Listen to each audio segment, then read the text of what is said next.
start off, I want to show y'all the difference between a healthy brain and a brain that suffers a concussion. As you can see on the right, that's a healthy brain that before a concussion, which is very lit up, there's a lot of activity, but once you undergo a concussion, that brain activity slows down. And from my personal experience, I never got a concussion. Like in high school, I knew players that did, and the main thing that we made them do is we made them sit in a pitch black room because any light whatsoever would cause like massive amounts of pain.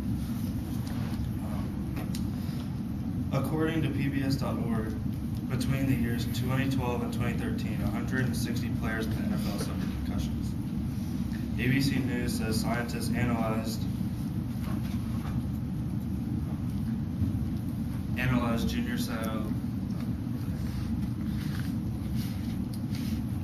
Seau's brain tissue because he is probably the most famous football player that has undergone multiple concussions throughout his career. And when they looked through in his brain tissue, they said that his brain tissue had undergone 2 decades worth of hits to the head. And this is a little background on him. He played for San Diego for 13 years. He was the 5th overall pick in 1990. He had 12-time Pro Bowler, NFL Defensive Player of the Year in 1992, AFC Player of the Year in 1994. Junior Seau is one of 4,000 retired players to file lawsuits against the NFL, claiming that they didn't correctly protect him from concussion.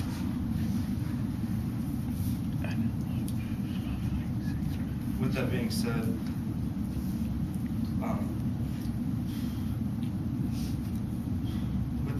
concussions are inevitable. Players continue to get stronger, faster with the new developments in workouts and conditioning and stuff, which makes plays happen even quicker than they did back in his day, which makes it even more dangerous to play in the NFL now. Me personally, I played high school football for 4 years. I know firsthand just how fast hits happen because I played receiver. Our coaches emphasized hitting techniques because they tried as hard as they could to not lead with your head, which is a major cause of concussions. They teach you to lead with your shoulder instead, so it takes that away a little bit. This effort has made a little effect because players are still running full speed at each other, and it's so hard in that split second to move your head to the side and not hit head on. In recent years, the NFL has steadily made changes, like from year to year, on the rules of targeting. Targeting is when a receiver is running a route and he's deemed a defenseless player and he is hit in the head in any way. It doesn't have to be head to head. If you hit him in the head with your shoulder, it still counts as targeting. This past 2 years ago, actually, they made replays. They made the calls of targeting reviewable, so that if the split second the officials think that it's a head-to-head collision, but it's not, they can go review it and then deem whether that player should be penalized or not. And because it would be a 15-yard penalty, which is a big deal.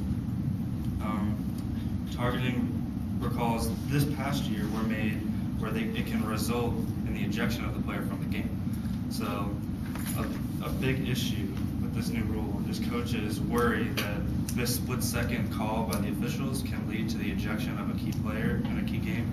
Like, for example, Duke senior safety DeAndre Singleton, they were playing in their first conference game this year, and he got ejected in the second quarter for hitting a guy in the head, but he didn't really hit him in the head, but it was close enough to where it deemed it targeting, so he was ejected, and they didn't have their senior safety for the rest of the game.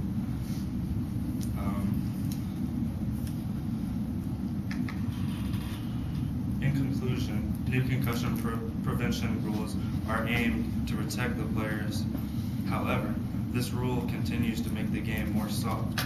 Many people who have been watching football I've been watching it since I was like 5 years old, have noticed how each year, like the hits that we love to see, like hit sticks is what we call them, like they're not allowed in the NFL anymore. Like you can't hit a player up high at all. You have to take them out in the hips or hit them in the legs.